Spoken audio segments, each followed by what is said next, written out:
नमस्कार दोस्तों, आप सभी का स्वागत है आपके अपने YouTube परिवार में।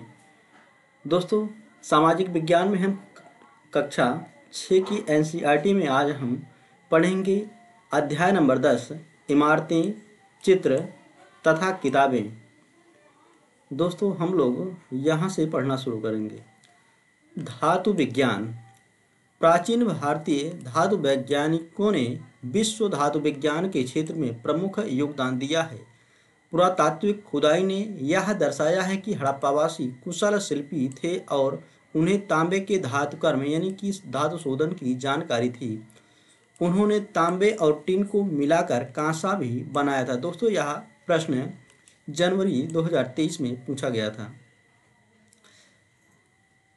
जहां हड़प्पावासी कांस्य युग से जुड़े थे, वहीं उनके उत्तराधिकारी लौह युग से संबद्ध थे। भारत अत्यंत विकसित किस्म के लोहे का निर्माण करता था। खोटा लोहा, पिटवा लोहा, ढलवा लोहा। दोस्तों, इसमें से पिटवा लोहा सबसे उत्तम किस्म का लोहा माना जाता है। लौह स्तंभ। मेहरौली, जो कि दोस्तों दिल्ली में स्थित है, में कुतुब मीनार के परिसर में खड़ा है। यह लौह स्तंभ भारतीय शिल्पकारों की कुशलता का एक अद्भुत उदाहरण है। दोस्तों, कुतुब मीनार का निर्माण जो करवाया था कुतुबुद्दीन ऐबक ने। इसकी ऊंचाई 7.2 मीटर है। किसकी? दोस्तों, लौह स्तंभ की ऊंचाई है 7.2 मीटर और वजन 3 टन से भी ज़्यादा है। इसका निर्माण लगभग 1500 साल पहले हुआ। इसके बनने के समय की जानकारी हमें इस पर खुदे अभिलेख से मिलती है। इसमें चंद्र नाम के एक शासक का जिक्र है जो संभवतः गुप्त वंश के थे। दोस्तों, यह चंद्र जो नाम है, चंद्रगुप्त द्वितीय हैं, यह इन्हीं का नाम इस पर अंकित है। आश्चर्य की बात यह है दोस्तों कि इतने शताब्दियों के बाद भी इसमें अभी तक जंग नहीं लगा हुआ है। इस लौह स्तंभ की यही खासियत है। ईंटों और पत्थरों की इमारतें। दोस्तों, हमारे शिल्पकारों की कुशलता के नमूने स्तूपों जैसे कुछ इमारतों में देखने को मिलते हैं। दोस्तों, स्तूप का शाब्दिक अर्थ टीला होता है। हालांकि स्तूप विभिन्न आकार के थे, कभी गोल या लंबे तो कभी बड़े या छोटे। उन सब में एक समानता है। प्रायः सभी स्तूपों के भीतर एक छोटा सा डिब्बा रखा रहता है। इन डिब्बों में बुद्ध या उनके अनुयायियों के शरीर के अवशेष जैसे कि दांत, हड्डी या राख, या फिर उनके द्वारा प्रयुक्त कोई चीज या कोई कीमती पत्थर अथवा सिक्के रखे होते थे। इन स्तूपों में इसे धातु मंजूषा कहते हैं। प्रारंभिक स्तूप धातु मंजूषा के ऊपर रखा मिट्टी का टीला होता था। बाद में टीले को ईंटों से ढक दिया गया और बाद के काल में उस गुंबदनुमा ढांचे को तराशे हुए पत्थरों से ढक दिया गया। प्रायः स्तूपों के चारों ओर परिक्रमा करने के लिए एक वृत्ताकार पथ बना होता था। इसको आपको याद रखना है दोस्तों, यह पॉइंट इंपॉर्टेंट है, जिसे प्रदक्षिणा पथ कहते हैं। इस रास्ते को रेलिंग से घेर दिया जाता था, जिसे वेदिका कहते हैं। वेदिका में प्रवेश द्वार बने होते थे। रेलिंग तथा तोरण प्रायः मूर्तिकला की सुंदर कलाकृतियों से सजे होते थे। दोस्तों, अमरावती एक स्थान है। यहाँ कभी एक भव्य स्तूप हुआ करता था। लगभग 2000 साल पहले इस स्तूप को सजाने के लिए शिलाओं पर चित्र उकेरे गए, यानी कि चित्र बनाए गए। कई बार पहाड़ियों को काटकर बनावटी गुफाएं बनाई जाती थीं। इस तरह की कई गुफाओं को मूर्तियों तथा चित्रों द्वारा सजाया जाता था।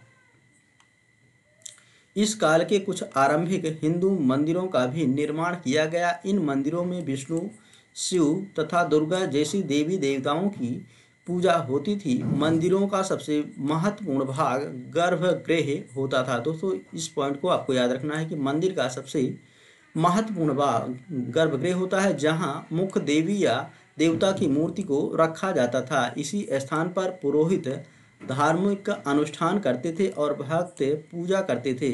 अक्सर गर्भगृह को एक पवित्र स्थान के रूप में दिखाने के लिए भीतरगांव जैसे मंदिरों में उसके ऊपर काफ़ी ऊंचाई तक निर्माण किया जाता था, जिसे शिखर कहते थे। शिखर निर्माण के कठिन कार्य के लिए सावधानी से योजना बनानी पड़ती थी। अधिकतर मंदिरों में मंडप नाम की एक जगह होती थी। यह एक जगह जो होती थी सभागार होता था, जहां लोग इकट्ठा होते थे।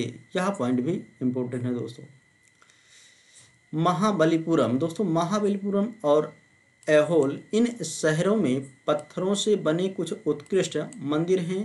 उनमें से कुछ यहाँ दिखाए गए हैं दोस्तों। भीतरगांव जो मंदिर है यह उत्तर प्रदेश में स्थित है। यह लगभग 1500 साल पहले पकी ईंट और पत्थरों से बनाया गया मंदिर है। महाबलीपुरम के एकात्मिक मंदिर दोस्तों, महाबलीपुरम का मंदिर जो है यह तमिलनाडु में स्थित है और इसका निर्माण पल्लव शासकों के द्वारा कराया गया। पल्लव शासक में एक प्रसिद्ध शासक हुए थे नरसिंह वर्मन प्रथम, उनके द्वारा इस मंदिर का निर्माण करवाया गया था। इनमें से प्रत्येक मंदिर एक ही विशाल पहाड़ी को तराश कर बनाया गया है, इसलिए इन्हें एकाश्म कहा गया है। ईंटों से बनाए जाने वाले मंदिरों में यह बिल्कुल भिन्न होते थे। ईंट से बनी इमारतों में नीचे से ईंटों की एक एक तह जोड़ते हुए उसे ऊपर की ओर ले जाते हैं, जबकि चट्टान तराश कर बनाए जाने वाले मंदिरों को पत्थर काटने वाले ऊपर से नीचे के क्रम में बनाते हैं। इन मंदिरों को बनाते समय पत्थर काटने वाले को दोस्तों ऐहोल का दुर्गा मंदिर दोस्तों, यह जो मंदिर है यह कर्नाटक में स्थित है और इस मंदिर का यानी कि ऐहोल मंदिर का निर्माण चालुक्य शासकों के द्वारा करवाया गया था 1400 साल पहले लगभग।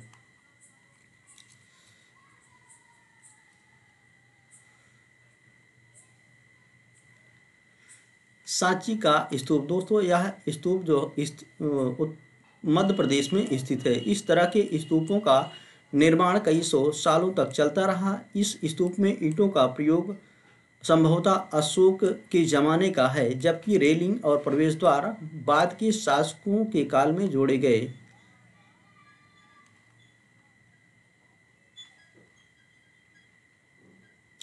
स्तूप तथा मंदिर किस तरह बनाए जाते थे दोस्तों? स्तूपों तथा मंदिरों को बनाने की प्रक्रिया में कई अवस्थाएं आती थीं। इसके लिए काफ़ी धन खर्च होता था, इसलिए आमतौर पर राजा या रानी ही इन्हें बनवाने का निश्चय करते थे। पहला काम अच्छे किस्म के पत्थर ढूंढकर शिलाखंडों को खोदकर निकालना होता था। फिर मंदिर या स्तूप के लिए सोच विचार कर तय किए गए स्थान पर शिलाखंडों को पहुंचाना होता था। यहाँ पत्थरों को काट छांट कर तराशने के बाद खंभों, दीवारों की चौखटों, फर्शों तथा छतों का आकार दिया जाता था। इन सब के तैयार हो जाने पर सही जगहों पर उन्हें लगाना काफ़ी मुश्किल का काम था। इस तरह के शानदार ढांचों का निर्माण करने वाले शिल्पकारों को सारा खर्च संभवतः राजा रानी ही देते थे। इसके अतिरिक्त इन स्तूपों या मंदिरों में आने वाले भक्त जो उपहार अपने साथ लाते थे, उनसे इमारत की सजावट की जाती थी। जैसे हाथी दांत का काम करने वाले श्रमिकों के संघ ने सांची के एक अलंकृत प्रवेश द्वार यानी कि तोरण को बनवाने का खर्च दिया था।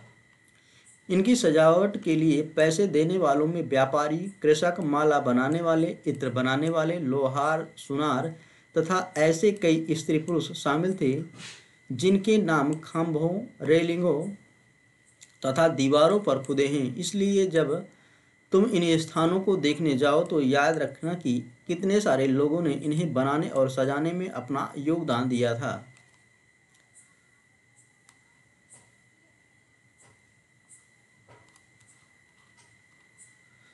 चित्रकला दोस्तों, अजंता यह मध्य प्रदेश के औरंगाबाद जिले में स्थित है। यह वह जगह है जहाँ के पहाड़ों में सैकड़ों सालों के दौरान कई गुफाएं खोदी गईं। इनमें से ज़्यादातर बौद्ध भिक्षुओं के लिए बनाए गए विहार थे। दोस्तों, अजंता की गुफाओं का निर्माण गुप्त शासकों के द्वारा करवाया गया था, यह भी आपको याद रखना है। इनमें से कुछ को चित्रों द्वारा सजाया गया था। यहाँ इनके कुछ उदाहरण दिए गए हैं। दोस्तों, गुफाओं के अंदर अंधेरा होने की वजह से अधिकांश चित्र मसालों की रोशनी में बनाए गए थे। इन चित्रों के रंग 1500 साल बाद भी चमकदार हैं। ये रंग पौधों तथा खनिजों से बनाए गए थे। इन महान कृतियों को बनाने वाले कलाकार अभी तक अज्ञात हैं। याद रखना है दोस्तों।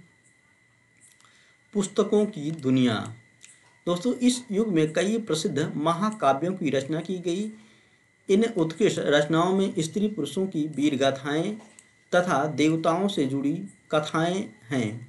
करीब 1800 साल पहले एक प्रसिद्ध तमिल महाकाव्य शिलापादि कार्यक्रम की रचना इलांगो नामक कवि ने की थी। दोस्तों इस लाइन को आपको याद रखना है कि तमिल महाकाव्य शिलापादि कार्यक्रम की रचना इलांगो नामक व्यक्ति के द्वारा की गई।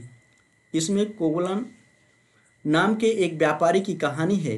वह पुहार में रहता था। अपनी पत्नी कणगी की उपेक्षा कर वह एक नर्तकी माधवी से प्रेम करने लगा। बाद में वह और कणगी पुहार छोड़कर मदुरई चले गए। वहाँ पांड्य राजा के दरबारी जौहरी ने कोवलन पर चोरी का झूठा आरोप लगाया, जिस पर राजा ने उसे प्राणदंड दे दिया। कणगी जो अभी भी उससे प्रेम करती थी, इस अन्याय के कारण दुख और रोष से भर गई। उसने मदुरई शहर का विनाश कर डाला। यह कहानी है शिलापादि कार्यक्रम की। एक और तमिल महाकाव्य मणिमेखलई को करीब 1400 साल पहले सत्तनार द्वारा लिखा गया। दोस्तों इनका पूरा नाम था शीतलई सत्तनार। इसमें कोवलन तथा माधवी की बेटी की कहानी है। ये रचनाएं कई सदियों पहले ही हो गई थी। उनकी पांडुलिपियां दोबारा लगभग 100 साल पहले मिली। दोस्तों अन्य लेखक जैसे कालिदास संस्कृत में लिखते थे। दोस्तों पुरानी कहानियों का संकलन तथा संरक्षण। हिंदू धर्म से जुड़ी कई कहानियां जो बहुत पहले से प्रचलित थीं, इसी काल में लिखी गई। इनमें पुराण भी शामिल हैं। पुराण का शाब्दिक अर्थ है प्राचीन। दोस्तों पुराणों में विष्णु पुराण, शिव पुराण, दुर्गा या पार्वती जैसे देवी देवताओं से जुड़ी कहानियां हैं। इनमें इन देवी देवताओं की पूजा की विधियां दी गई हैं। इसके अतिरिक्त इनमें संसार की सृष्टि तथा राजाओं के बारे में भी कहानियां हैं। अधिकतर पुराण सरल संस्कृत श्लोक में लिखे गए हैं, जिससे सब उन्हें सुन और समझ सके। पुराणों का पाठ पुजारी मंदिरों में किया करते थे, जिसे लोग सुनने आते थे। दो संस्कृत महाकाव्य महाभारत और रामायण। दोस्तों महाभारत की रचना वेद व्यास द्वारा और रामायण की रचना वाल्मीकि जी के द्वारा की गई थी। लंबे अरसे से लोकप्रिय रहे हैं। तुम में से भी कुछ बच्चे दोस्तों इन कहानियों से परिचित होंगे। लगभग सभी लोग महाभारत कौरवों और पांडवों के बीच युद्ध की कहानी है। दोस्तों महाभारत का युद्ध जो चला था वह 18 दिन तक चला था। इस युद्ध का उद्देश्य पुरु वंश की राजधानी हस्तिनापुर की राजगद्दी प्राप्त करना था। यह कहानी तो बहुत ही पुरानी है, पर आज इसे हम जिस रूप में जानते हैं वह करीब 1500 साल पहले लिखी गई माना जाता है। पुराणों और महाभारत दोनों को ही व्यास नाम के ऋषि ने संकलित किया था। महाभारत में भगवत गीता भी है। रामायण की कथा कौशल के राजकुमार राम के बारे में है। उनके पिता ने उन्हें वनवास दे दिया था। वन में उनकी पत्नी सीता का लंका के राजा रावण ने अपहरण कर लिया था। सीता को वापस पाने के लिए राम को लड़ाई लड़नी पड़ी। वे विजयी होकर कौशल की राजधानी अयोध्या लौटे। महाभारत की तरह ही रामायण भी एक प्राचीन कहानी है, जिसे बाद में लिखित रूप दिया गया। संस्कृत रामायण के लेखक वाल्मीकि माने जाते हैं।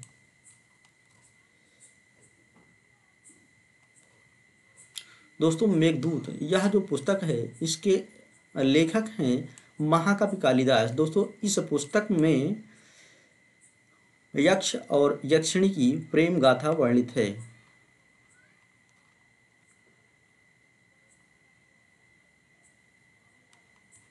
आम लोगों द्वारा कही जाने वाली कहानियाँ। आम लोग भी कहानियाँ करते थे, कविताओं और गीतों की रचना करते थे, गाने गाते थे, नाचते थे और नाटकों को खेलते थे।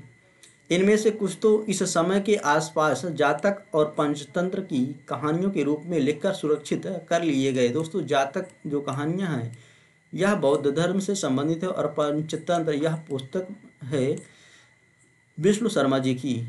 जातक कथाएं तो अक्सर स्तूपों की रेलिंगों तथा अजंता के चित्रों में दर्शाई जाती थीं। एक कहानी दी गई है दोस्तों, बंदर राजा की कहानी, इसको हम पढ़ लेते हैं। एक समय बंदरों का एक महान राजा हुआ। वह हिमालय पर गंगा के किनारे अपने 80,000 अनुयायियों के साथ रहता था। इन सारे बंदरों को एक खास पेड़, आम के पेड़ के फल बहुत प्रिय थे। ये आम बड़े मीठे होते थे। इतने स्वादिष्ट आम धरातल पर नहीं उगते थे। एक दिन एक पका हुआ आम गंगा नदी में गिरकर बहते बहते वाराणसी पहुंच गया। उस वक्त नदी में वहां का राजा नहा रहा था। उसे वह आम मिला। उसे चखकर वह हैरान रह गया। उसने अपने राज्य के जंगलों की देखभाल करने वालों से पूछा कि क्या वे इस आम के पेड़ को ढूंढ सकते हैं या नहीं। वे राजा को हिमालय की पहाड़ी पर ले गए। वहां पहुंचकर राजा तथा उसके दरबारियों ने खूब आम खाए। रात में राजा ने देखा कि बंदर भी पके आमों का मजा ले रहे हैं। राजा को यह बात बुरी लगी और उसने उन्हें मार डालने का फैसला किया। बंदरों के राजा ने अपनी प्रजा को बचाने की एक योजना बनाई। उसने आम के पेड़ की टहनियों को तोड़कर उन्हें आपस में बांधकर नदी पर एक पुल बनाया। इसके एक छोर को वह तब तक पकड़े रहा जब तक उसकी सारी प्रजा ने नदी को पार न कर लिया। पर इस प्रयास में से वह इतना थक गया कि मरणासन होकर गिर पड़ा। राजा ने जब यह सब देखा तो उसने बंदर राजा को बचाने की काफ़ी कोशिश की, पर वह सफल न हो सका। बंदर राजा की मृत्यु पर उसे शोक हुआ और राजा ने उसे पूरा सम्मान दिया। मध्य भारत में भरहुत के एक स्तूप से मिले एक पत्थर पर उकेरे गए चित्र में इसे दिखाया गया है दोस्तों। इस पर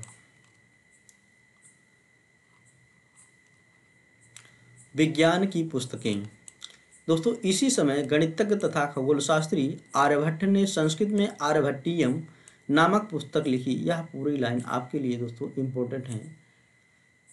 दोस्तों आर्यभट्ट बिहार से बिलोंग करते थे। इसमें उन्होंने लिखा कि दिन और रात पृथ्वी के अपनी धुरी पर चक्कर काटने की वजह से होते हैं, जबकि लगता है कि रोज सूरज निकलता है और डूबता है। उन्होंने ग्रहण के बारे में भी एक वैज्ञानिक तर्क दिया। उन्होंने वृत्त की परिधि को मापने की भी विधि ढूंढ निकाली, जो लगभग उतनी ही सही है जितनी की आज प्रयुक्त होने वाली विधि। वराहमिहिर, ब्रह्मगुप्त और भास्कराचार्य कुछ अन्य गणितज्ञ और खगोलवेत्ता थे जिन्होंने कई खोजें की। दोस्तों यह पूरा का पूरा पैराग्राफ ही आपके लिए इम्पोर्टेंट है। शून्य अंकों का प्रयोग पहले से होता रहा था, पर अब भारत के गणितज्ञों ने शून्य के लिए एक नए चिन्ह का आविष्कार किया। गिनती की यह पद्धति अरबों द्वारा अपनाई गई और यह तब यूरोप में भी फैल गई। आज भी यह पूरी दुनिया में प्रयोग की जाती है। आयुर्वेद चिकित्सा विज्ञान की एक विख्यात पद्धति है जो प्राचीन भारत में विकसित हुई। प्राचीन भारत में आयुर्वेद के दो प्रसिद्ध चिकित्सक थे, चरक जो कि प्रथम शताब्दी ईस्वी में हुए थे और सुश्रुत चौथी शताब्दी के। चरक द्वारा रचित चरक संहिता औषधि शास्त्र की एक उल्लेखनीय पुस्तक है। अपनी रचना सुश्रुत संहिता में सुश्रुत ने शल्य चिकित्सा की विधियों का वर्णन किया है। दोस्तों ये वाला पैराग्राफ आपके लिए इम्पोर्टेंट है पूरा का पूरा। बस आज के लिए इतना है दोस्तों, मिलते हैं नेक्स्ट वीडियो में। Thank you so much.